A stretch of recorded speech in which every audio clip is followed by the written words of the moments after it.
سبحانك إنا كنا من الظالمين.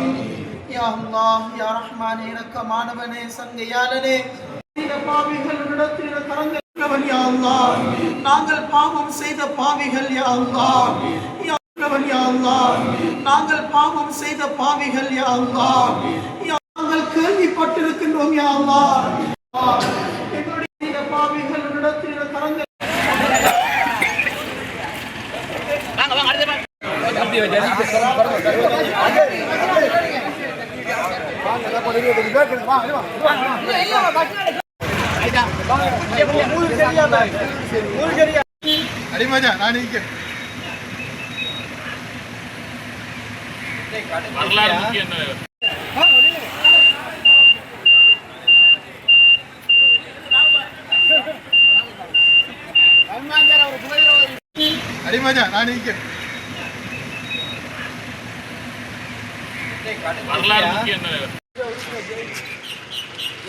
அஸ்ஸலாமு அலைக்கும். வாழைச்சேனை முஹிதீன் ஜும்மா பள்ளிவாயில், வாழைச்சேனை வர்த்தக சங்கம், வாழைச்சேனை மீனவர் அமைப்புகள் என்ற ரீதியிலே நாங்கள் ஒரு நிவாரண சேகரிப்பு பணியை மேற்கொண்டோம். இதன்படி வாழைச்சேனை முஹிதீன் ஜும்மா பள்ளி வாயில், அதனோடு இணைந்த 8 பள்ளி வாயில்கள் பிரதிநிதிகள், அத்துடன் நூரியா பள்ளி பிரதிநிதிகள், அத்துடன் வாழைச்சேனை வர்த்தக சங்க பிரதிநிதிகள், வாழைச்சேனை மீனவர் சங்க பிரதிநிதிகள் என்ற அடிப்படையிலே, இந்த விளையாட்டுக் கழகங்கள் என்ற அடிப்படையிலே நாங்கள் இந்த நிவாரண சேகரிப்பு பணியை மேற்கொண்டோம். இதில் ஒரு சந்தோஷமான விடயம் என்னவென்றால், நாங்கள் சேகரிக்கின்ற போது மனமு வந்து மக்கள் எங்களுக்கு வழங்கியதோடு மட்டுமல்லாமல் தமிழ் சகோதரர்கள் கூட வர்த்தக சங்கம் என்ற ரீதியிலும் பள்ளிவாயல் என்ற ரீதியிலும் வந்து எங்களுக்கு பங்களிப்பு செய்திருக்கிறார்கள் இந்த நிவாரண சேகரிப்பு பணியிலே. இதிலே இந்த நிவாரண சேகரிப்பு பணி எங்களுடைய பள்ளி வாயில்களின் உபதலைவர் ஐயூப் ஆஜியார் அவர்களின் தலைமையில், இது ஏனைய பள்ளிவாயல் அமைப்புகள், ஏனைய அமைப்புகளின் ஏற்பாட்டில் இந்த நிவாரண பணி மேற்கொள்ளப்பட்டது. இதில் என்ன சந்தோஷம் என்றால், இதில் மிக ஒற்றுமையாக வர்த்தக சங்கம் வேறையாக, மீனவர் அமைப்பு வேறையாக, பள்ளிவாயல் என்று வேறையாக, அவ்வாறு இல்லாமல் எல்லோரும் ஒன்றிணைந்து இந்த நிவாரண சேகரிப்பு பணியில் ஈடுபட்டது பெரிய ஒரு சந்தோஷமான விடயம்.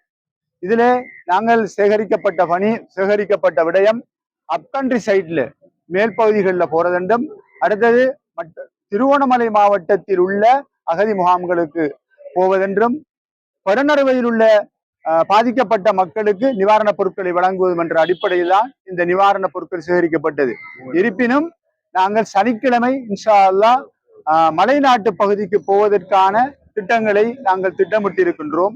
இன்று பெருநறுவை மாவட்டம், திருகோணமலை மாவட்டம் என்ற ரீதியில் திவுலான, மாணிக்கம்பட்டி, முஸ்லிம் கொலனி, கல்லல, மஜித்புர என்ற மூதூர் என்ற ரீதியிலே, தம்பால, கிண்ணியா என்ற ரீதியிலே, வெறுகல் என்ற ரீதியிலே நாங்கள் இந்த நிவாரண வழங்கும் பணியை செய்வதற்காக இருக்கின்றோம். இதில் நாங்கள் எங்களுடைய சமூகத்தை சார்ந்தவர்கள் மட்டும் கண்டியில் நாங்கள் வழங்காமல், சிங்கள முகாம்களில் இருக்கின்ற சிங்கள பாதிக்கப்பட்ட மக்களுக்கு நாங்கள் உதவுவதற்காக இருக்கிறோம்.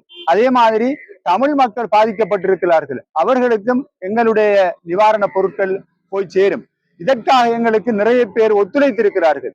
இந்த அமைப்புகளை மாத்திரமல்லாமல் விளையாட்டு கழகங்கள், எங்களது ஊரை சார்ந்த இளைஞர்கள், வேறு நபர்கள் என்ற ரீதியிலே எங்களுக்கு பலமான உதவிகளை நல்கி இருக்கிறார்கள்.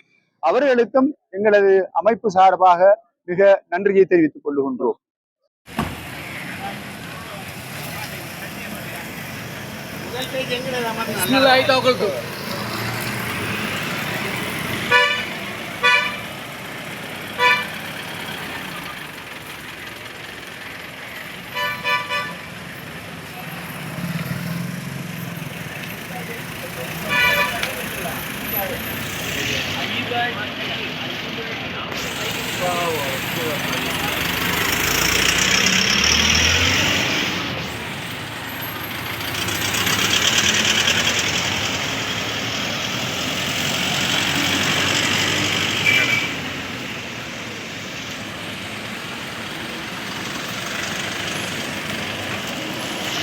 கை கை கை கை கை கை கை கை கை கை